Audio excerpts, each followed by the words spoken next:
Hi guys, how are you? I hope you guys are doing well. My name is Arjun and welcome to my YouTube channel. I'll give you a quick introduction about myself. I'm Arjun. I'm a qualified chartered accountant. I got an All India rank 1 in my CA exams. I'm also a CFA charter holder. I've gotten 90 plus percentile across levels. And I've worked with the Boston Consulting Group. I've worked with KPMG. And here I am in front of you guys. Now I've gotten into teaching.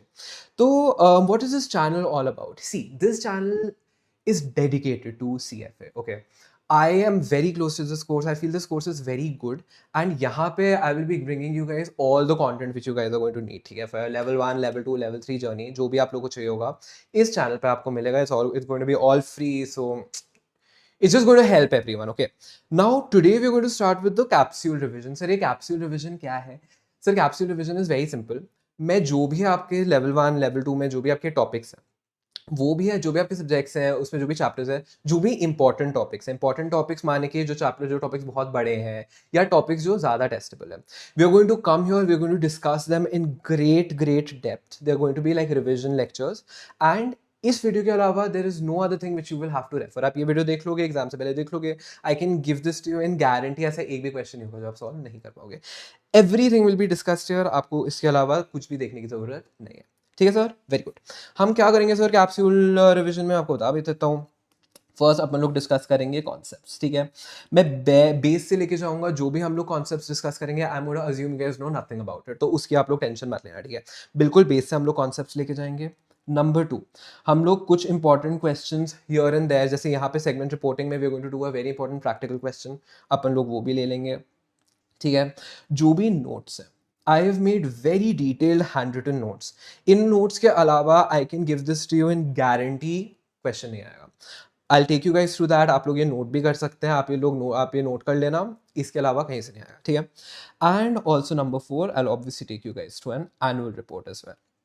अपन आज segment reporting कर रहे हैं. क्या ये segment reporting real है नहीं है, that is what we going to discuss. And obviously अपन लोग जानते हैं कि segment reporting is something which is important, होता भी है practically. I will show you कैसे होता है, एग्जैक्टली कैसे होता है. Trust me, we are going to start at zero. By the end of this video 30 to 40 minutes in, there is nothing else which will be required. ठीक है, चलो, okay okay okay, lovely. अपन लोगों ने सारा इंट्रोडक्शन कर लिया. Now will start with segment reporting. Sir, very important topic अपना. I need all of your attention. तो अपन लोग अगर बात करें, I am going to do a lot of scribbling here. This is not relevant for you. I will take you guys to the main roads, उस पर सब कुछ लिखा हुआ है. ठीक है, this is just for explanation. अपन लोग बात करते हैं सेगमेंट रिपोर्टिंग. सबसे पहले इसमें क्वेश्चन आता है, सर ये सेगमेंट ही क्या होता है? क्या होता है सर सेगमेंट? सेगमेंट अगर मैं सिंपली बात करूँ, सेगमेंट सर होता है एक business of an entity. Business of an entity, धंधा. क्या काम करते हैं, क्या गुड्स एंड सर्विसेज प्रोवाइड करते हैं, क्या एक्टिविटीज करते हैं. सर, इसका जरूरत क्या पड़ी, अगर मैं बात करूं, एक ना एंटिटी के मल्टीपल बिजनेसेस हो सकते हैं. Business 1, business 2, business 3, business 4, etcetera etcetera, so on and so fourth. तो एक एंटिटी के क्योंकि मल्टीपल बिजनेस हो सकते हैं, तो हम बोलते हैं एक entity is into multiple segments. Need क्या है सेगमेंट्स की, सेगमेंट रिपोर्टिंग की, will come to that later. पहले समझो सेगमेंट होता क्या है. ठीक है, एक सेगमेंट, एक एंटिटी में अगर मल्टीपल बिजनेसेस चल रहे हैं, मल्टीपल धंधे चल रहे हैं, तो हर धंधे को हम एक सेगमेंट बोलते हैं. सर समझ आया? नहीं सर, नहीं समझ आया, मैं समझाता हूँ आपको. अपन लोग एक ना बहुत अच्छा एग्जांपल लेंगे एंड पूरा सेगमेंट रिपोर्टिंग उससे क्लोज हो जाएगा. ठीक है, आपने कंपनी का नाम सुना है एटर्नल? बताओ, एटर्नल का नाम सुना? सुना ही होगा. नहीं सुना तो आई टेल यू, पक्का सुना. ठीक है, कोई भी नहीं है जिसे एटर्नल नहीं पता. आपको मे बी नाम नहीं पता होगा. जोमैटो सुना है आपने? हाँ सर, जोमैटो तो सुना ही है, ऑब्वियसली जोमैटो तो सुना होगा. तो क्या हुआ था ना, जोमैटो इज दीपेंद्र गोयल जी की कंपनी है. Obviously one of the most popular companies today, right, for e commerce and for quick commerce etcetera. तो ये जो जोमैटो है, Zomato made a lot of acquisitions. ठीक है, जोमैटो पहले तो सिर्फ रेस्टोरेंट वाले बिजनेस में था, फिर उसने ब्लिंकिट को अक्वायर किया. ब्लिंकिट आपको पता है क्या है? ब्लिंकिट को पहले क्या बोलते थे? आपने नाम सुना होगा ग्रोफर्स का. ग्रोफर्स बहुत पहले होता था, वो नाम चेंज करके it became Blinkit. Anyway, it acquired Blinkit. तो क्या हो गया ना, the company was Zomato and Zomato का भी एक बिजनेस था, ब्लिंकिट का भी एक बिजनेस था, तो कंफ्यूजन हो रही थी. तो इन लोगों ने क्या किया, इन लोगों ने जोमैटो एंटिटी का ही नाम बदल के एटर्नल रख लिया एंड उसके अंडर जोमैटो एक ब्रांड रख लिया. ठीक है, तो नाउ द लिस्टेड कंपनी जो हम लोग बात करते हैं, जो दीपेंद्र गोयल जी की company, that is what, that is eternal. अब सर ये एटर्नल क्या क्या काम करती है मैं बताता हूँ आपको, ये सब आपको बताओगे. ठीक है, then this is very interesting. अगर मैं आपको बात करूँ एटर्नल के 4 बिजनेसेस हैं, आपको पता है there are 4 businesses for Eternal, और ये सब आपको पता है। जोमैटो, क्या हो गया, जोमैटो। सर जोमैटो क्या है? जोमैटो नहीं पता क्या होता है?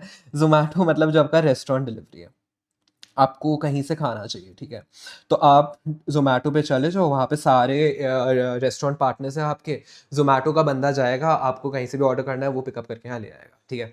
जोमेटो में अगर मैं बात करूँ तो there are all restaurants today, right? आपका डोमिनोज है, आपको डोमिनोज से पिज़्ज़ा खाना है, पिज़्ज़ा खा लो। आपको चीज़ केक फैक्ट्री से चीज़ केक खाना है, आप चीज़ केक खा लो, ठीक है। अगर आपको पोहा खाना है, आप ओ ऐसे पोहा मंगवा लो। All restaurant partners are there. That is their one of their core businesses. It used to be their core businesses. Now I would say one of their core businesses. So एक तो Zomato गया। दूसरा sir आपने सुना होगा Blinkit, correct. Blinkit सुना है sir आपने? Blinkit क्या है sir? Blinkit is their quick commerce business. Quick commerce क्या होता है सर? कॉमर्स माने लेना देना, क्विक मतलब जल्दी जल्दी लेना देना।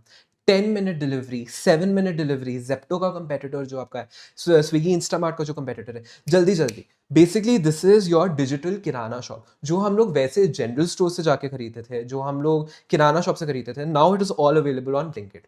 इन लोगों के होते हैं ड्राई स्टोर्स। ड्राई स्टोर्स क्या होते हैं? किराना की दुकानें होती है जिसमें कोई कस्टमर नहीं जा सकता, बंद होते हैं, स्टोरेज हाउसेस होते हैं। हम जब भी कोई भी ऑर्डर प्लेस करते हैं तो इनका डिलीवरी पार्टनर ड्राई स्टोर से जाता है, सामान उठा के हमें दे देता है, जल्दी जल्दी दे देता है, ठीक है।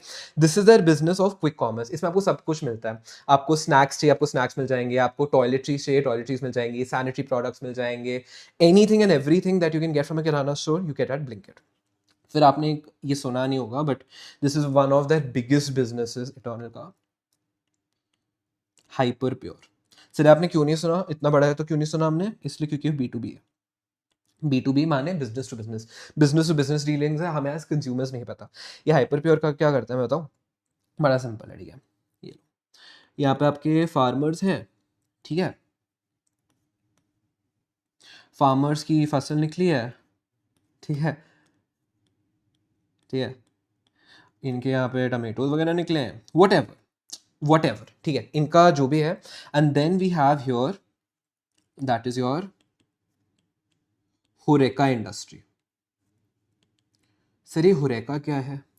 अगर आपने शार्क टैंक देखते हो तो आपने डेफिनेटली होरेका सुना होगा sir.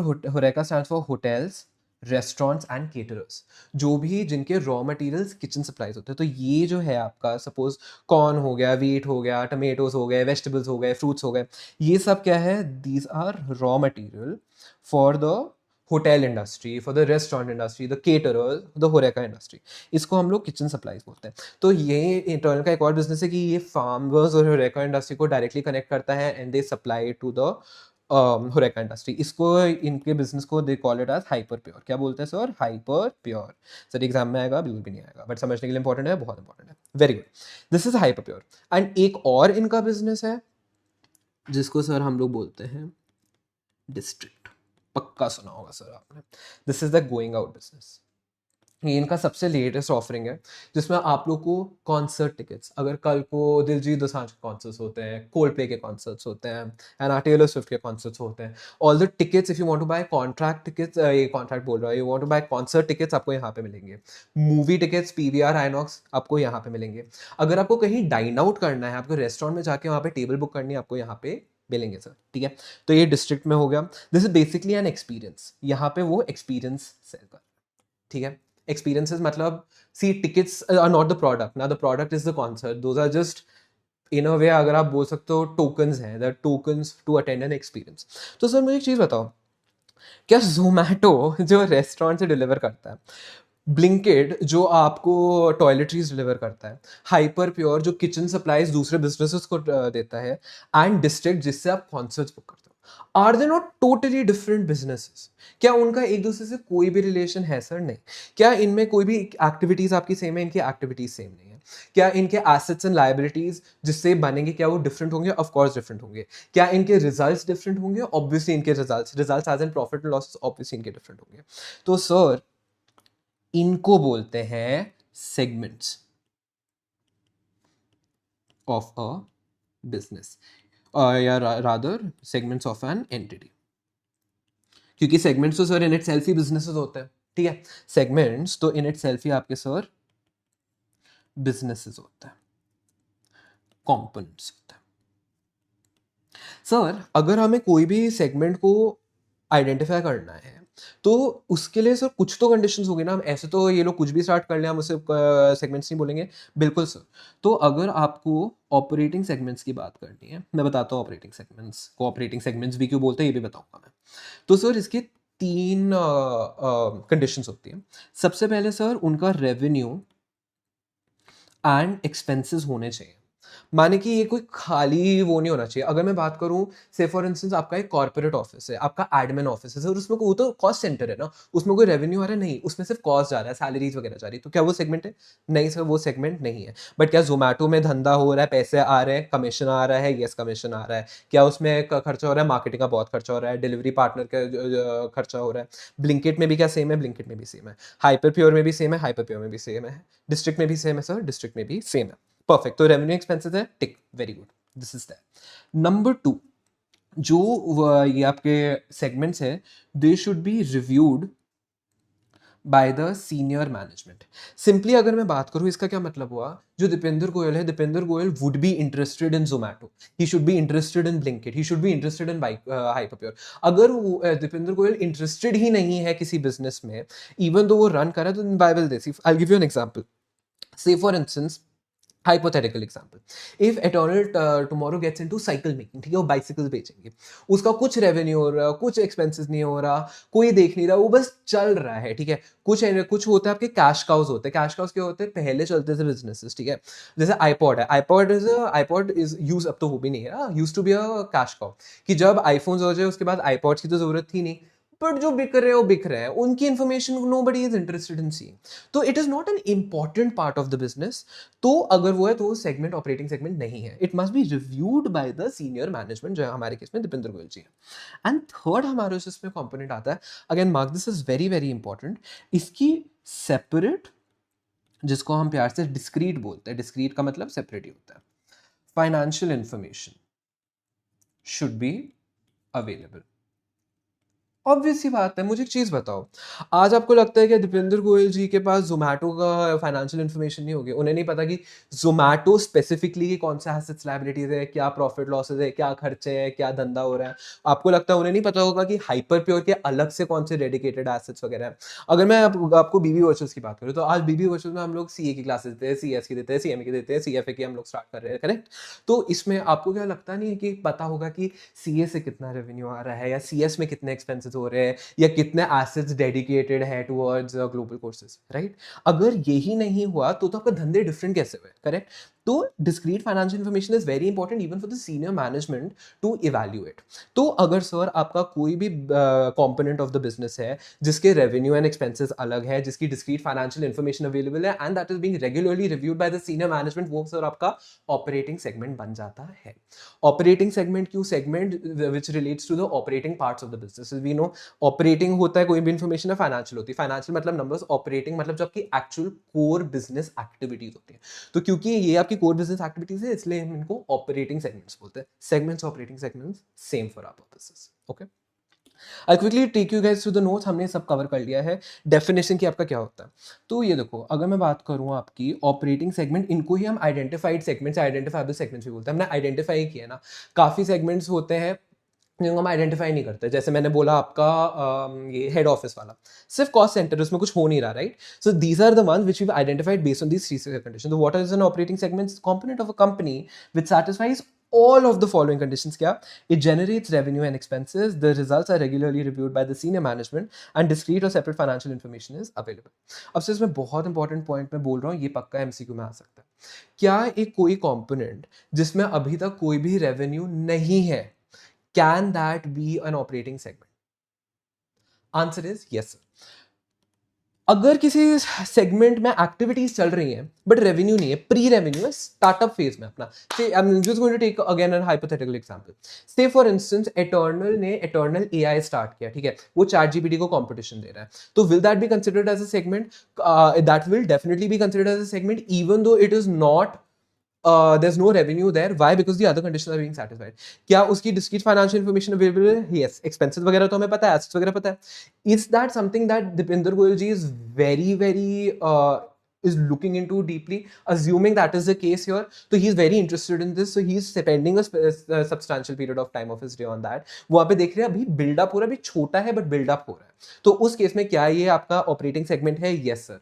Pre-revenue startup is also an operating segment. We're looking at the activities. Always remember, substance over form. On ground हो क्या रहा है? On ground क्या वो आपका component बन रहा है? क्या वो आपका segment बन रहा है? Yes, तो segment है. अब इस चीज में देखो, सी क्या कोई भी एंटिटी जनरेट करी revenue expenses is pretty clear. क्या डिस्क्रीट फाइनेंशियल इन्फॉर्मेशन अवेलेबल है या नहीं है पता होगा. बट ये जो है ना condition, results are regularly reviewed by senior management, इसमें बहुत जजमेंट लग सकती है. कैसे जजमेंट लग सकती है? से फॉर इंस्टेंस मेरी कंपनी है, उसमें एक सेगमेंट है जिसकी मुझे इन्फॉर्मेशन अपने पब्लिक को नहीं बतानी है, तो मैं बोल दूंगा कि मैं उसे नहीं रेगुलरली रिव्यू करता हूँ, इवन दो मैं कर रहा हूँ. Who's to check, right? So this is why we say that significant management judgment is there in identifying the segments. चलो, अब हम आ जाते हैं दूसरे पार्ट पे. अगर मैं इसमें बात करूं कि सेगमेंट्स, अब अच्छा आपके दिमाग में before we move on to reportable segments, आपके दिमाग में पक्का आया होगा कि भाई क्यों ये बला की जरूरत क्या है? Why do we have to do this, right? It's very simple. चल मारो, अपन लोग अगर बात करें, let's take an example of Eternal. Whatever I say going forward सब हाइपोथेटिकल है. सपोज इसके दो ही सेगमेंट्स है, ठीक है? एक जोमैटो है, एक ब्लिंकिट है, ठीक है? एटर्नल का अगर मैं प्रॉफिट की बात करूं तो प्रॉफिट आपका 800 करोड़ आ रहा है. बट अगर मैं बात करूं जोमैटो का जो प्रॉफिट है वो आपका 1500 करोड़ आ रहा है, 1500 करोड़. अगर मैं बात करूं ऐसा क्यों हो रहा है? बिकॉज ब्लिंकिट में आपका सर लॉस आ रहा है 700 करोड़ का, ठीक है? What ever is in brackets R losses, तो ये अब आर नेगेटिव फिगर्स. सो आपका 700 करोड़ का लॉस आ रहा है. तो सर इससे हम, why is this information important for us as users? सबसे पहले आपको पता चलेगा स्ट्रैटेजी, आप गेस कर सकते हो, मतलब फोरकास्ट कर सकते हो कंपनी की स्ट्रैटेजी क्या होगी. जोमैटो के रिस्पेक्ट में it is a profitable segment, so it will go in an as it capacity. Same strategies are working, they will build upon it, they will make sure that the marketing is such that आपका growth हो पाए. They have a larger you know जिसे हम बोलते हैं buffer available in respect of increasing their expenses. Whereas when Blinkit is considered ये negative में. तो इसके दो रीजंस हो सकते हैं. या तो वैसे ही मरा हुआ सेगमेंट है, ठीक है? अगर मरा हुआ सेगमेंट है तो बेस्ट स्ट्रैटेजी क्या होगी? डाइवेस्ट करना. डाइवेस्ट करना माने कि बाहर फेंक दो, बाहर से फेंक दोगे वैसे ही 1500 करोड़ का प्रॉफिट हो जाएगा, ठीक है? नहीं तो इफ यू आर एक्सपेक्टिंग कि दिस कैन डू बेटर, तो आप क्या कर सकते हो? कॉस्ट रिडक्शन कर सकते हो, कि इसमें आप कॉस्ट कम करोगे सो दैट प्रॉफिट बढ़ जाए. अगर आप को लगता है कि no this is a long term play, long term में ही हो जाएगा, तो कंटिन्यू विद द स्ट्रैटेजी, चलो 3-4 साल और लॉसेस में. अगर आपको लगता है you can wipe out the players and बाद में प्रॉफिटेबल होगा. These are the various ways in which strategies can be built. ये स्ट्रैटेजीज अभी इटर्नल के 800 करोड़ के प्रॉफिट के बेसिस पे नहीं कर सकते हो, बट आप अगर इसको स्प्लिट करके देखो कि बन कैसे रहा है, you can understand the strategy. दूसरा very important part here is forecasting. अब मुझे एक चीज बताओ, अगर एटर्नल को अपन लोग को वैल्यूएशन करनी है, ठीक है? वैल्यूएशन के लिए हम लोग फोरकास्ट करेंगे फ्यूचर रेवेन्यूज, एक्सपेंसेस, फ्यूचर्स को डिस्काउंट करके हम लोग देखते हैं कि ठीक है फ्यूचर अर्निंग पोटेंशियल कितना है, उसके बेसिस पे हम लोग वैल्यू करेंगे, ठीक है? तो अगर मैं इसको फोरकास्टिंग स्लैश वैल्यूएशन की बात करूं, तो अपन लोग इजी बात करते हैं ना, अपन लोग मल्टीपल्स कर लेते हैं. मल्टीपल्स मतलब प्रॉफिट अगर किसी एंटिटी का इस इंडस्ट्री में 1 का प्रॉफिट हो तो उसकी वैल्यूएशन से फॉर इंस्टेंस 5 रुपीज होती है, ठीक है? Profit multiple is 5 times of the profit company की वैल्यू हो जाती है. तो इस हिसाब से तो इंटू 5 कर लो, तो इसकी वैल्यू आपकी 4000 करोड़ है कंपनी के टर्नल की. But is that correct? No, this is not correct. Why? Because Zomato is in profits but Blinkit तो लॉसेस में ना. अगर हम जोमैटो को फोरकास्ट करें, सिर्फ जोमैटो की वैल्यूएशन करें, तो ये तो इंटू 5 आपका 7500 करोड़ की वैल्यूएशन है. बट ये तो आपका लॉसेस में, इसमें क्या नेगेटिव वैल्यू थोड़ी होती है किसी एंटिटी. तो इसके लिए हो सकता है revenue multiple might be better, कि हम रेवेन्यू का देखिए कितने टाइम्स हम लोग ले रहे हैं, ठीक है? हो सकता है discounted cash flow might be better, कि फ्यूचर में हो सकता है प्रॉफिट्स में आके कर ले. एंड उसके बाद हम जोमैटो की अलग वैल्यूएशन निकालेंगे, ब्लिंकिट की अलग वैल्यूएशन निकाल के एड अप कर लेंगे. एड अप कर लेंगे तो आपका इटर्नल का वैल्यूएशन जाएगा. तो so for forecasting also we generally do valuations of every segments and we add them up. This is why segment reporting is important. Exam में नहीं आएगा, आप दिमाग में रख लो, काफी है, ठीक है? अब हम लोग बात करते हैं कि सर ये सब तो ठीक है, गुड इनफ, अपन लोग समझ गए सेगमेंट्स क्या होते हैं. बट सेगमेंट्स को रिपोर्ट करना पड़ेगा। रिपोर्टिंग सेगमेंट्स माने कि अपन लोगों को सेगमेंट रिपोर्ट देनी पड़ती है। सेगमेंट रिपोर्ट सर क्या होता है? सेगमेंट रिपोर्ट माने कि आपको अपने फाइनेंशियल स्टेटमेंट्स में, नोट्स में ये सारे सेगमेंट्स की discrete financial information which is available, उसके डिस्क्लोजर्स देने पड़ते हैं। ठीक है, आंसर आता है सर इसमें। सर आता है क्यों मैंने बता दिया। इसमें सर आपके दो पार्ट्स आते हैं। क्या ऑल सेगमेंट्स को हमें रिपोर्ट करना होता है,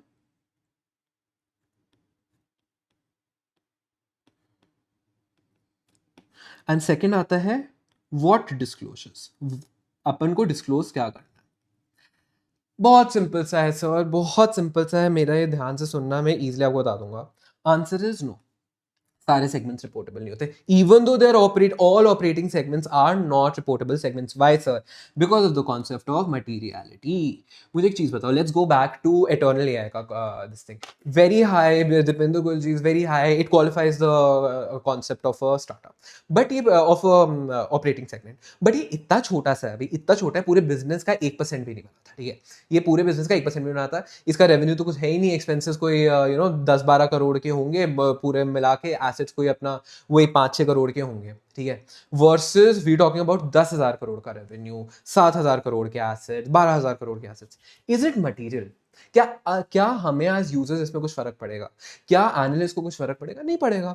हेंस इफ वी, अगर हम इतना ज्यादा मटीरियलिटी को बाहर करके सब कुछ रिपोर्ट कर ले, तो इंपॉर्टेंट इन्फॉर्मेशन स्किप हो सकती है। तो हम लोग सारे सेगमेंट्स को रिपोर्ट नहीं करते। हम किनको रिपोर्ट करते हैं? हम सिर्फ रिपोर्टेबल सेगमेंट्स को रिपोर्ट करते हैं। क्या डिस्क्लोजर्स है इसके बाद बता दूंगा। तो बात आती है सर रिपोर्टेबल सेगमेंट्स। सर ये रिपोर्टेबल सेगमेंट्स क्या होता है? बड़ी सिंपल सी बात है। रिपोर्टेबल सेगमेंट्स की अगर मैं आपसे बात करूं, तो 3 कंडीशंस आप फुलफिल कर लो, आपके सेगमेंट्स जो है वो रिपोर्टेबल बन जाएंगे। इनको हम लोग प्यार से बोलते हैं क्वांटिटेटिव क्राइटेरिया। क्या sir? Quantitative criteria. First criteria क्या है सर? जो आपका सेगमेंट का रेवेन्यू है, ये होना चाहिए आपका, should be more than equal to 10% of total revenue. Total revenue मतलब एंटिटी का, एटर्नल का पूरा जो भी रेवेन्यू है उसका 10% या ज्यादा होना चाहिए सेगमेंट का रेवेन्यू। दिस इज आपका सर, या मैं इसको अगर इससे लिखूं, इंटरनल प्लस एक्सटर्नल। सर अब ये क्या बला है? सर ये बला कुछ नहीं है, इसे बोलते हैं ट्रांसफर प्राइसिंग। मैं समझाता हूँ। अरे हाँ, आपके पास जोमैटो है, ठीक है, आपके पास ब्लिंकिट है। जोमैटो आगे कस्टमर्स को बेचता है, ठीक है, 500 करोड़ का। बट जो जोमैटो है ये आगे 200 करोड़ का ब्लिंकिट को भी बेचता है। ठीक है, अब मुझे एक चीज बताओ, एंटिटी लेवल पे क्या ये रेवेन्यू रिकॉर्ड होगा? आंसर इज नो, क्योंकि ये जोमैटो के लिए सेल्स है, ब्लिंकिट के लिए परचेज है, मतलब एक्सपेंसेस है। Revenue and expenses set off हो जाएंगे। But if you are just talking from the perspective of Zomato, ठीक है, अपन लोग केवल जोमैटो के देख रहे हैं। जोमैटो के लिए तो सेल है ना, Zomato has made this sale, so Zomato का तो बिजनेस हुआ है ना, करेक्ट? तो इसलिए हम लोग हमेशा, this is known as internal revenue, this is known as external revenue. तो अपन लोग तो जोमैटो के पर्सपेक्टिव से, अपन लोग एक्सटर्नल के पर्सपेक्टिव से तो नहीं देख रहे हैं। हम लोग देख रहे हैं there can be a particular segment of any company में, सपोज सेगमेंट ए बात करूं, एनी सेगमेंट बी है, ये सिर्फ सेगमेंट बी को ही सेल करता है, एंड सेगमेंट बी आगे कस्टमर्स को सेल करती है। ठीक है, ये 500 करोड़ की सेल यहाँ पे करता है और ये इसी को ही 500 करोड़ में आगे बेच देता है। तो मुझे बताओ क्या है, और इसका ये सारे रॉ मटेरियल यहाँ से लेता है। तो should we not be reporting this segment? Isn't it big enough? और कुछ है ही नहीं, पूरा मैन्युफैक्चरिंग हब है, होना तो चाहिए ना sir. That is why we look at internal revenue as well and external revenue. तो अपन लोग इसमें क्या करेंगे, अपन लोग पूरी कंपनी का देख लेंगे, पूरी कंपनी का इंटरनल रेवेन्यू, पूरी कंपनी का एक्सटर्नल रेवेन्यू, उसको ऐड कर लेंगे, टोटल रेवेन्यू बन गया। फिर हम सेगमेंट का इंटरनल रेवेन्यू, सेगमेंट का एक्सटर्नल रेवेन्यू से ऐड कर लेंगे, परसेंटेज निकाल लेंगे टोटल रेवेन्यू का, देख लेंगे अगर 10% है उससे ज्यादा तो हम इससे रिपोर्ट कर देंगे। प्रैक्टिकल क्वेश्चन मैं अभी इस पे कराऊंगा, just give me 5 minutes, I will take you through all the conditions, then we will do a practical question of this. समझ आया सर? ठीक है, नहीं भी समझ आया तो मैं समझा दूंगा। ठीक है, इसको जरा करो नीचे। फिर सेकंड आपकी कंडीशन क्या है कि जो आपका सेगमेंट के रिजल्ट्स हैं, these should be 10% or more of the total results। ठीक है, सेम चीज है, रिजल्ट्स क्या होता है सर? Profit loss. बट यहाँ पे ना रिजल्ट्स की एक बहुत इंपॉर्टेंट मीनिंग है, बहुत इंपॉर्टेंट है, प्लीज नोट दिस डाउन। मतलब you look at the notes, but this is very important, okay? What are these results, sir? These results are total of, या rather total profit of profitable segments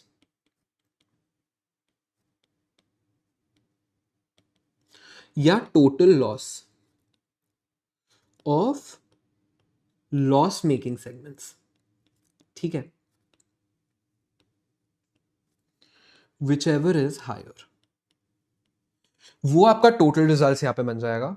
उसका आप percentage देख लोगे कि segment का loss क्या है, सेगमेंट का प्रॉफिट क्या है. ये हम क्यों करते हैं, ये मैं आपको एग्जांपल में भी समझाऊंगा, बट मैं आपको बता देता हूँ. एक सेगमेंट ए है, एक सेगमेंट बी है. ठीक है, ये जो सेगमेंट ए है, ये सेगमेंट ए आपका बनाता है 500 करोड़ का प्रॉफिट, और ये सेगमेंट बी जो है आपका, ये बनाता है आपका 800 करोड़ का लॉस. तो मुझे एक चीज़ बताओ, ये रिपोर्ट होना चाहिए या नहीं होना चाहिए? तो इसमें हम लोग क्या करेंगे, अपन लोग आपका टोटल, अगर आप ऐसे लो ना टोटल रिजल्ट, तो आप बोलोगे 300 करोड़ का लॉस है, ये 100% से ऊपर जा रहा है, या हमें नहीं करना चाहिए. ऐसा कुछ नहीं है, नेगेटिव हो रहा है, हम इसमें कुछ नहीं करते. हम लोग लेते हैं, ठीक है, इन दोनों में से हायर कौन सा, 500 करोड़ है तो 800 करोड़. इसमें आप लोग, मैं लिख भी देता हूँ यहाँ पे, इग्नोर साइंस. साइंस से हमारा कोई लेना देना नहीं यहाँ पे.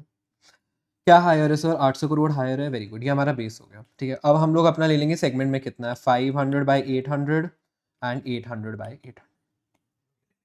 क्वेश्चन में कराऊंगा, इजीली आपको समझ आ जाएगा. सर थर्ड कंडीशन बहुत सिंपल है, सेगमेंट के एसेट्स देख लो, ये इसमें कुछ वो गूगली नहीं है. ठीक है, सेगमेंट के assets greater than equal to 10% of total assets. ये हो जाएगा आपका, कंप्लीट हो जाएगा. सर इसमें से तीनों कंडीशंस करनी है, एनी वन करनी है सर, एनी वन सेटिस्फाई आपके हो गए, आपको रिपोर्टेबल सेगमेंट्स आप बन जाओगे, आपको सेगमेंट रिपोर्टिंग करनी पड़ेगी सर. समझे कि नहीं समझे सर, समझे कि नहीं समझे? ये तीन आपकी बहुत बहुत बहुत बहुत बहुत ज़्यादा इंपॉर्टेंट कंडीशंस. एक क्वेश्चन करते हैं सर, ये देखो, एक कंपनी है, ठीक है, उसके 5 ऑपरेटिंग सेगमेंट्स है, ए बी सी डी ई. इस कंपनी का एक्सटर्नल, मतलब इस हर सेगमेंट की इन्फॉर्मेशन है. सेगमेंट की जो एक्सटर्नल रेवेन्यू है वो इतना है, इंटरनल रेवेन्यू आपका इतना है, प्रॉफिट लॉस इतना है, एसेट्स आपके इतना है. ठीक है, हमें बताने कौन से रिपोर्टिंग सेगमेंट्स जो है वो रिपोर्टेबल है. आई वुड सजेस्ट आप अपना यहाँ पे पॉज करो क्लास, ये जो मैं 3 कंडीशंस हैं उसके हिसाब से इसे सॉल्व करो, बहुत आराम से हो जाएगा. अभी मैं इसे स्टार्ट करता हूँ, एक सेकेंड मैं आपको बताता हूँ. ठीक है, करे स्टार्ट सर. चल रहा है. ठीक है, ओके, ठीक है जी, चलो स्टार्ट करते हैं. सोल्यूशन वेरी सिंपल, अपन लोग अपनी टेबल बना देते हैं, ठीक है, क्यूट सी. ठीक है, इस पे मैंने लिख लिया A B C D E total. ठीक है, वेरी गुड. अपन लोग CFA में MCQs आते हैं, जो करेंगे रफ में करेंगे, इतना ज़्यादा फॉर्मेट पे कोई ध्यान नहीं देगा. ठीक है, अल्टीमेटली आंसर्स देने हैं अपन को. चलो फर्स्ट कंडीशन अपन लोग चेक करते हैं. ये मैं again I am doing this very formally, you can do this आराम से भी, मतलब जल्दी जल्दी कर लो. ठीक है, मतलब जल्दी जल्दी करना है. ठीक है, तो सबसे पहले हमारा आता है टोटल, या इसको ले लो रेवेन्यू. ठीक है, this is internal plus external. ठीक है, हम इनको, इन दोनों को ऐड करेंगे, तो ये हमारा कितना हो गया, ये हो गया हमारा 250. ठीक है, ये हमारा हो गया 400. ठीक है, ये हमारा हो गया 120. ठीक है, ये हमारा हो गया 80. ठीक है, ये हमारा हो गया 40. Very good. अब मैं अगर बात करूँ, टोटल कितना हुआ, 250 प्लस 400 प्लस 120 प्लस 80 प्लस 40, 890. ठीक है, अब ये जो 890 हमारा है, we said it has to be 10% और मोर ऑफ 890. इसका 10% की अगर मैं बात करूँ तो हमारा कितना था, 89. सर इनमें से कौन से 89 या 89 से ज़्यादा है, ये नहीं, ये नहीं. करेक्ट. तो हमारे फर्स्ट कंडीशन के बेसिस पे हमारा जो रिपोर्टेबल सेगमेंट्स हैं वो हमारे क्या हो गया, A B C. D and E क्या रिपोर्टेबल है, फर्स्ट सेगमेंट के बेसिस पे, फर्स्ट कंडीशन के बेसिस पे रिपोर्टेबल नहीं है सर. समझे कि नहीं समझे सर, बताओ. सिंपल, वेरी सिंपल, बहुत जल्दी हो जाएगा, ये बहुत सिंपल क्वेश्चन होते हैं, एंड एग्जाम में आते तो ये लग जाते, पता नहीं क्यों. चलो second condition, total results, very interesting. तो इसमें सबसे पहले हम प्रॉफिटेबल सेगमेंट्स को अलग कर लेते हैं. ठीक है, प्रॉफिट टोटल आपका कितना है एंड लॉस आपका टोटल कितना है, मुझे बताओ। पहले तो ऐसे लिख लेते हैं, पहले 70 का लॉस है, ठीक है। इसमें आप प्लीज़ अपने साइंस को भूल जाओ, ठीक है। 70 का लॉस है, 50 का प्रॉफिट है, 30 10 20 ठीक है। इनको टोटल ले लो, टोटल प्रॉफिट आपका कितना आया है 60, टोटली कितना है 120, whichever is higher this is higher, तो हम 120 का ये लेंगे, का 10% लेंगे, विच इज 12। अब हम लोग बात करेंगे सर एब्सोल्यूट अमाउंट्स में, ये जो है जो भी 12 या 12 से ज़्यादा है वो रिपोर्टेबल है। तो बताओ क्या 70 is greater than 12? Yes sir it is. 50 greater than 12? Yes sir it is. 30 greater than 12? Yes sir it is. 10 greater than 12? 20 greater than 12? Yes. तो sir based on the second condition आपका एक ई भी जो है वो रिपोर्टेबल हो जाता है, ठीक है। ई भी रिपोर्टेबल हो जाता है। इसमें सर याद रखना, एक बारी आपका एक सेगमेंट रिपोर्टेबल हो गया तो वो आपका हमेशा रिपोर्टेबल रहेगा, ठीक है। हमेशा as in even if other conditions fail. क्या हो रहा है, चलो ऐसे कर लेते हैं, अपन तो वैसे भी राफी कर रहे हैं। इवन इफ बाकी कंडीशंस, सो से for instance just taking an example, अगर ए इसमें सपोज 10 होता, ठीक है, 70 के बजाय, तो उस केस में A would still be reportable because first condition meet हो रही, एनीवन वाली बात है, ठीक है। लास्ट तो बहुत सिंपल है, थर्ड कंडीशन देख लेते हैं। थर्ड कंडीशन एसेट्स ले लो, ये आपका कितना है, 300 250 100 300 250 100 60 40 60 40, सो 100 200 450 750, ठीक है। इसका 10% ले लो, 75 हो जाता है। तो ये है, ये है, ये है, ये नहीं है, ये भी नहीं है। तो इस हिसाब से आपका एज पर एसेट्स आपके A B and C reportable होने चाहिए। सर यहाँ पे जो आपका सी है, देखो सेगमेंट ई है, सॉरी, ये यहाँ पे सेटिस्फाई नहीं कर रहा है, क्या ये आपका रिपोर्टेबल है? यस। क्यों? क्योंकि ये यहाँ पे टिक हो गया। तो इस हिसाब से आपके सर रिपोर्टेबल सेगमेंट्स क्या हुए? रिपोर्टेबल सेगमेंट्स आपके हो गए A B C E, D is not reportable. Simple, ये 3 क्राइटेरिया है। अब सर इसमें एक और कैच है, इसमें ये कैच है कि सर एक आपका आता है 75% थ्रेशोल्ड। क्या आता है सर? 75% थ्रेशोल्ड। सर बड़ी सिंपल सी बात है, हम जब सेगमेंट्स को रिपोर्ट कर रहे हैं तो वी वांट ना कि इन जो भी आपके यूजर्स हैं उनको सबसे ज़्यादा इन्फॉर्मेशन, प्रॉपर इन्फॉर्मेशन पहुंचे। चाहते हैं या नहीं चाहते सर? ऑब्वियसली चाहते हैं। तो सर इसके लिए देयर इज वन कंडीशन कि जो भी आपके रिपोर्टेबल सेगमेंट्स है, जो आपने 10% कंडीशन से रिपोर्टेबल सेगमेंट्स निकाले हैं, इनका एक्सटर्नल रेवेन्यू, ठीक है, जो कस्टमर्स को कर रहे हैं, दैट शुड बी 75% और मोर, वही मतलब इक्वल टू और greater than 75% of the total external revenue. क्यों? ये क्यों है सर ओवरराइडिंग कंडीशन? ऑब्वियसली ना, see we were talking about the fact कि आपके इंटरनल एंड एक्सटर्नल रेवेन्यू हम लोग देख रहे हैं from a segment perspective, but ultimately तो एंटिटी का हम फाइनेंशियल देख रहे हैं ना। तो अगर हम फॉर एनी रीजन हमने जो भी रिपोर्टेबल सेगमेंट्स है उससे आपका एंटिटी के जो एक्सटर्नल, जो एक्चुअल ट्रू रेवेन्यू है जिसे हम बोलते हैं, वो सिर्फ 60% ही आ रहा है, 40% 50% आ रहा है, तो सर उससे फुल फाइनेंशियल पिक्चर तो नहीं है ना। कम से कम 75% ऑफ ट्रू रेवेन्यू तो रिप्रेजेंट करना चाहिए ना, जो भी आपके सेगमेंट्स है। तो ये आपकी कंडीशन आ जाती है। Sir this is the most most most most most important point. लोग क्या करते हैं, लोग 10% कंडीशंस करते हैं, उसके बाद ये चेक नहीं करते। एंड काफी बार ऐसा हो सकता है कि 10% कंडीशन के हिसाब से आपका 75% मीट ना हो। सर 75% मीट नहीं होता तो क्या होता है? मैनेजमेंट की डिस्क्रेशन और ऑपरेटिंग सेगमेंट्स को रिपोर्ट करो। किसको रिपोर्ट करना है? कोई गाइडेंस नहीं है, मैनेजमेंट की डिस्क्रेशन है, उनको जितने रिपोर्ट करने करो till this 75% condition gets reached. तो बेसिकली हमारे एग्जांपल में हम लोग हमेशा हमेशा एक चेक करेंगे द 75% थ्रेशोल्ड, कि क्या इन सारे जो है ए बी सी एंड ई, इनका जो एक्सटर्नल रेवेन्यू है, क्या ये ये आपका मीट कर पा रहा है, नहीं कर पा रहा। कैसे करेंगे? ये लो, ए बी सी एंड ई का external, A B C and E का एक्सटर्नल रेवेन्यू देखो, 200 plus 300 plus 100 plus 30 which is 630, ठीक है, 630। एंड आपका टोटल एक्सटर्नल रेवेन्यू के इसमें 50 ऐड कर लो, 680, सॉरी 630 डिवाइडेड बाय 680, तो टोटल एक्सटर्नल रेवेन्यू सर आपका कितना है? 680 है। उसमें से हमारे रिपोर्टेबल सेगमेंट जो हमने चूज किए हैं वो कितने 630 है, तो उनका एक्सटर्नल रेवेन्यू का सम कितना है 630 है। तो सम बताओ इसका परसेंटेज कितना हुआ टोटल का, divided by 680, it is 93%। So it is okay, not an issue, everything good, well to go. हम डी को रिपोर्ट नहीं करेंगे। Assuming for some reason this came to be 67%, उस केस में सर हमें डी को भी रिपोर्ट करना पड़ता। ठीक है, clear, simple, easy, very good. सबसे important portion of this chapter is closed. I just quickly take you guys through the notes as well. Reportable segments की अगर मैं बात करूं, so not all segments are reportable, ठीक है, only those who satisfy the quantitative criteria need to be reported and subject to the 75% criteria. Companies are required to report disaggregated information, जो discrete financial information है, that is information specifically relating to some segments in the notes to accounts। मैंने आपको बताया, मैं आपको अभी दिखाऊंगा भी एनुअल रिपोर्ट पे, as per both IFRS US GAAP दोनों में करना होता है, इन्हें हम बोलते हैं reportable segments.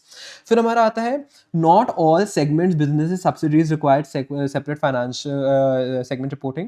Separate disclosures of segments falling below the criteria is not required। ठीक है, अब ये conditions क्या है for a reportable segments? हमने बात किया अगर कोई भी any one of the following quantitative criteria is satisfied. First, segment revenue should be 10% more than equal to 10% of the total revenue, where total revenue is internal plus external. Segment assets should be 10% or more of total assets, and segment results, that is profit and loss, should be 10% or more of the total results. ये total results क्या होता है, total कर लो profits of the profitable segments, total कर लो loss of the loss making segments, उनमें से जो भी higher है, इसमें हम सारे signs को अपने ignore करेंगे। Note, after applying the above criteria, हम लोग अपना 75% threshold check करेंगे। That is to say, the external revenue of the reportable segments should be greater than equal to 75% of the total external revenue. If this is not the case, तो sir क्या करेंगे, additional segments must be reported। कौन से sir, there's 100% management discretion here till the 75% threshold is reached। ठीक है, थोड़े से और छोटे छोटे पॉइंट्स सेगमेंट्स के रिस्पेक्ट में आ जाते हैं स्मॉल सेगमेंट्स। स्मॉल सेगमेंट्स आपके क्या होते हैं सर, आपने जो भी रिपोर्टेबल सेगमेंट्स है, रिपोर्टेबल सेगमेंट से फॉर इंस्टेंस हमारा ये है यहाँ पे, ठीक है, 93% of the revenue gets reported. बाकी को हम क्या करेंगे, डी को हम लिखेंगे ही नहीं सर। सर डी एंड से for instance there are 5 other segments along with D, हम सर उसका एक बना देते हैं category, it is known as other segments. ठीक है, एंड वो अदर सेगमेंट्स को रिपोर्ट करते हैं। तो सर ये छोटू सा एक point on small segments. Small segments obviously the segments जो क्वांटिटेटिव क्राइटेरिया को फुलफिल नहीं करते, या तो उसको हम कंबाइन कर ले एज वन, जैसे मैंने आपको बताया। ठीक है, अगर आपका अदर है, जो अदर सेगमेंट्स में आता है, if substantial number of factors are the same, activities वगैरह मोस्टली सेम है। दूसरा आता है कि आप देख लो वो कितना उसका नेचर ऑफ एक्टिविटी कौन सा क्लोजेस्ट है to some big segment, reportable segment, उसके साथ क्लब कर लो। So combined with a similar reportable segment. तो अगर आपका छोटा कोई सेगमेंट होता है तो क्या करते हैं, या तो हम उनको क्लब कर लेते हैं एज अदर सेगमेंट्स प्रोवाइडेड उनके फैक्टर्स, उनके एक्टिविटीज आर सिमिलर, या फिर हम उनको क्लब कर लेते हैं विद सम रिपोर्टेबल सेगमेंट जिसके साथ उनकी एक्टिविटी सबसे ज्यादा अलाइन करती है। ठीक है, जो भी आपकी नॉन रिपोर्टेबल सेगमेंट्स है वही combined in all other segments वाली कैटेगरीज। अब आ जाता है सर आपका डिस्क्लोजर। सबसे बड़ी बात, करना क्या है डिस्क्लोजर, हमने सारा इतना बड़ी डिस्कशन की, इट कम्स टू डिस्क्लोजर्स। इससे पहले sir let me quickly take you through the annual report of Eternal। let me go back to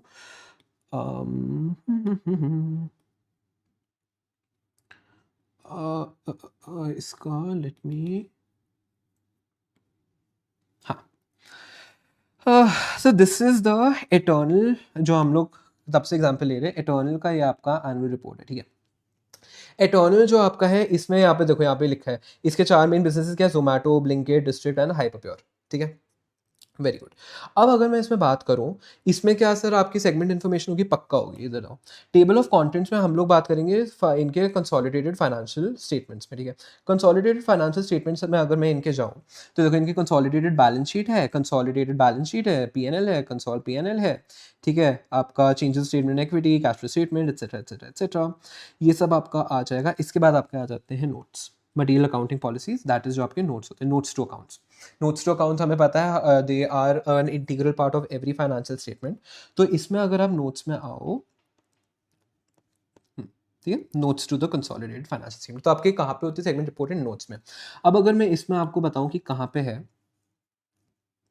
तो आ जाओ segment information,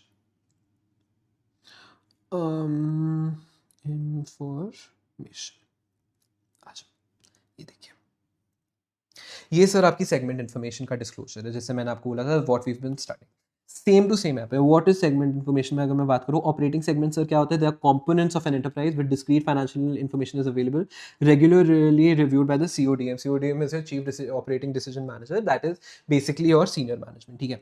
segments of the group जो हमने बात की कि आपका इंडिया का food order and delivery, that is Zomato, hyper pure business B2B, quick commerce Blinkit, going out district, and ये ऑल अदर सेगमेंट्स जो रेजिडुअल हमने बात किया था, ठीक। इसके बाद हम लोग बताएंगे कि क्या है इसमें, एक्टिविटीज क्या होती है आपकी सारी की सारी सेगमेंट्स में। इसमें हमने देखा the group has combined and disclose a balancing number of other segments which are not reportable, ठीक है, वेरी गुड। उसके बाद सर ये है आपका एक्चुअल रिपोर्ट ऑफ ये जैसे हम बोलते हैं सेगमेंट रिपोर्टिंग की रिपोर्ट।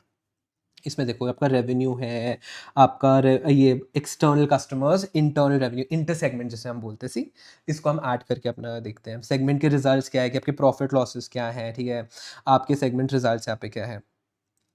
यहाँ पे आपका एक आ जाता है आपको रिपोर्ट दिस अमाउंट ऑल्सो कि आपका 10% one customer constituting more than 10% of the revenue है या नहीं है, तो उन्होंने बोला है कि यहाँ पे है, this something which we will read. But if you are seeing all the information is given for every single segment. This is how segment reporting works. Now, this revenue can be used for forecasting. These expenses, these profits can be used for reporting. ठीक है। अब अगर मैं इसमें बात आऊँ कि हमें अपना डिस्क्लोजर्स की बात करना है, अगर ये डिस्क्लोजर में ना सब लोग पागल हो जाते हैं कि कैसे इतने डिस्क्लोजर्स लर्न करें, ठीक है। एग्जाम में आने के चांसेस कम है, but disclosures you must be knowing. इस डिस्क्लोजर्स को लर्न करने के लिए जो सिंपल हैक मैंने सोचा है, आप ये सारे पॉइंट्स मत लर्न करो, आप सिंपली ये हेडिंग्स लर्न कर लो, आपके सारे डिस्क्लोजर्स खुद ही हो जाएंगे। तो सबसे पहले इधर देखो, इधर देखो, स्क्रीन पर मत देखो, मुझे देखो, ठीक है। सबसे पहले हम लोग बात करेंगे सेगमेंट के रिलेटेड टू एक्सप्लेन इन्फॉर्मेशन जो हमने रिपोर्ट में भी देखा। मुझे एक चीज बताओ, हमने सेगमेंट की बात की तो हम बताएंगे तो सेगमेंट में हो क्या रहा है। अगर वहां पे इटर्नल लिख लिया B2B, किसी को पता है ये हाइपरप्योर में क्या हो रहा है, नहीं पता ना। तो फर्स्ट हमारा हो गया we identify the segment, that is क्या फैक्टर्स, क्या काम क्या होता है, how have we identified the segments and how have we identified is the business activity and क्या types of products and services हम लोग दे रहे हैं। तो सेगमेंट आइडेंटिफिकेशन में आ गया क्या फैक्टर्स हमने यूज किए टू आइडेंटिफाई एंड क्या प्रोडक्ट्स एंड सर्विसेज हम लोग ऑफर कर रहे हैं, ये दो डिस्क्लोजर्स। इसके बाद आ जाओ जो 3 क्वांटिटेटिव क्राइटेरिया की हमने बात की, ठीक है, ये 3 क्वांटिटेटिव क्राइटेरिया आ गए, मैं इसको डिफरेंट कलर से, ठीक है। एक तो आपके फैक्टर्स आ गए, एक आपके types of products and service. अब क्वांटिटेटिव क्राइटेरिया में क्या आ गया, देखो रेवेन्यू स्प्लिट हमें बताना है, इंटरनल एंड एक्सटर्नल हमने देख लिया, प्रॉफिट एंड लॉस हमें दिखाना है, एसेट्स एंड लायबिलिटीज दिखानी है, होता है उस रिपोर्ट में नहीं थी but we have to give assets and liabilities, and इन सबकी रिकंसिलिएशन देनी है with the consolidated figures, that is total वाला जो कॉलम हमारा होता है ना, वो हमें देना है। तो ये हो गया, बड़ा सिंपल है। 3 क्वांटिटेटिव क्राइटेरिया पे बेस पे क्या हो गया, रेवेन्यू बता दो, internal plus external, profit loss बता दो, एसेट्स बता दो, रिको विद द कंसोल फिगर बता दो, वेरी इजी। फिर हमारा आता है sir assets related, that is balance sheet disclosures, and हमारे आ जाते हैं income statement disclosures, P&L related. Assets में हमें क्या बताना होता है, कुछ नहीं, हमारा एक्विजिशन कॉस्ट क्या होता है। एक्विजिशन कॉस्ट मतलब हमने कितना का अपना एसेट्स कितना खरीदा, पीपी एंड इंटेंजिबल, पीपी मतलब टैंजिबल एसेट्स, इंटेंजिबल एसेट्स पे कितना खर्चा किया। Obviously important for us to understand profitability कितना है ऑन द एसेट्स डिप्लॉयड। तो हमने बोला हमारे पास डिस्क्रीट फाइनेंशियल इन्फॉर्मेशन होगी तो हम बताएंगे कितने एसेट्स हैं, उनकी एक्विजिशन क्या कॉस्ट क्या है। सर जहां पे भी एक्विजिशन कॉस्ट आती है हमें बताना पड़ेगा क्यूमुलेटेड डेप्रिसिएशन अमोर्टाइजेशन क्या है, तो देखो डेप्रिसिएशन एंड अमोर्टाइजेशन, ठीक है। ये 2 बैलेंस शीट के रिस्पेक्ट में एडिशनल डिस्क्लोजर्स करने हैं, मतलब balance sheet related additional disclosures करने हैं। P&L related additional disclosures very simple, हमारा रेवेन्यू तक तो है, आगे रेवेन्यू के बाद हमारे जो मेन ईबिट के फिगर्स होते हैं, एक interest income and expenses and एक टैक्स एक्सपेंस, ये तो 2 करना ही करना है, ठीक है, बिकॉज ये तो वैसे भी हमारे बाद में आता है। तो ये देखो interest income and expenses and tax expenses. हम और क्या इसमें डिस्क्लोज करेंगे, हमारे other non cash expenses. Sir non cash expenses बताओ क्यों करते हैं, हमारा मेन रीजन क्या है सेगमेंट रिपोर्ट करने का, फोरकास्टिंग के लिए हम लोग कैश फ्लोज निकालते हैं, कैश फ्लोज के लिए हम लोग नॉन कैश एक्सपेंसेस को ऐड करते हैं। अदर नॉन कैश क्यों लिखा हुआ है, because depreciation amortisation is already a non cash expense, so other non cash expenses पे गए, वेरी गुड। फिर ये आप लर्न कर लो share of net profit based on equity method, अगर आपकी कोई भी एसोसिएट है तो उसका share of profit and loss को भी हम डालते हैं, तो कौन सा किस सेगमेंट में एट्रीब्यूटेबल है, लर्न कर लो, एग्जाम में कभी नहीं आने वाला। This is a very very very important point and this is what we read in the Eternal annual report, this is why I wanted to take you guys through that. अगर आपका कोई भी revenue from any single customer ठीक है, किसी भी segment का revenue from a single customer is 10% और more of the total revenue, तो हम बोलते हैं कि वो ना कॉन्सेंट्रेटेड, आपका कस्टमर बेस कॉन्सेंट्रेटेड है, कल को कस्टमर चला जाएगा तो आपको 10% का रेवेन्यू चला जाएगा। So we just have to state कि ये है। क्या हमें नेम बताना है? Information about major customers. For the year ended 31st March 2025, the group has one customer constituting more than 10% of the total. इतना no single customer represents any of the for the last year. हमने क्या इसमें नाम बताया? नाम नहीं बताया, हम नाम बताने की कोई जरूरत नहीं है. The name is not required to be stated without revealing the. हो गया डिस्क्लोजर्स, चलो क्विकली डिस्क्लोजर करते हैं, क्लोज। चलो चलो, हमें 4 चीज़ें लर्न करनी। सेगमेंट रिलेटेड इन्फॉर्मेशन हमें करना है अपना balance sheet disclosures, P&L disclosures and 3 quantitative criteria. Segment information में हम लोग बताते हैं नेचर क्या है, फैक्टर्स क्या है, इस बेसिस पे हमने आइडेंटिफाई किया, प्रोडक्ट्स एंड सर्विसेज क्या है, कंप्लीट। फिर हमारा आ जाता है क्वांटिटेटिव क्राइटेरिया, टोटल रेवेन्यू का स्प्लिट बता दो, इंटरनल एक्सटर्नल, अपना प्रॉफिट एंड लॉस बता दो, एसेट्स बता दो and reco with the consol figure बता दो। Very good. फिर हमारा आ जाता है balance sheet related, acquisition cost of PP and intangible assets, and आपका आ जाता है उसके बाद उनके रिस्पेक्ट में डेप्रिसिएशन अमोर्टाइजेशन। इनकम स्टेटमेंट के रिस्पेक्ट में very simple, income, interest expense and वो इनकम एंड एक्सपेंस बता दो, टैक्स एक्सपेंस आप बता दो, फिर जो आपके अदर नॉन कैश एक्सपेंसेस है for the sake of valuation जो हमें ऐड बैक करना होता है वो बता दो। उसके बाद हमने बात किया जो भी share of net profits of any associate वो ऐड कर लो। एंड अगर आपको कोई भी मेजर कस्टमर कॉन्सेंट्रेशन है, दैट इज अगर कोई भी revenue from any customer is 10% और more of your total customer base, तो ऑफ योर टोटल रेवेन्यू, तो वो सर आप बता दो। With this we close our entire discussion on segment reporting. इसके आगे से बाहर से आपको कुछ भी नहीं आएगा। क्वेश्चन भी कर लिया है, नोट्स भी आप लोग देख के पॉज करके नोट कर लीजिएगा, एक्सप्लेनेशन भी हो गए एंड मैंने आपको ये एनुअल रिपोर्ट भी एटर्नल की बता दी है। ठीक है, thank you so much for this video. I hope this help you guys. If you guys like this video, please feel free to like the video, share it with your friends, I will appreciate it a lot. Please comments में बताइएगा what topic you would want me to take next, and if you found this video helpful, if there's any constructive feedback, very happy to take it, and stay tuned. Trust me when I say this is not the last of what you're seeing. We will be coming out with something very formal very soon, and trust me, it has been my dream for a long time, and I'm sure that you guys are going to like it. So stay tuned, and all the very best for your exams. And yeah, we'll be back with another capsule revision very soon. Thank you so much. Have a great day. Goodbye.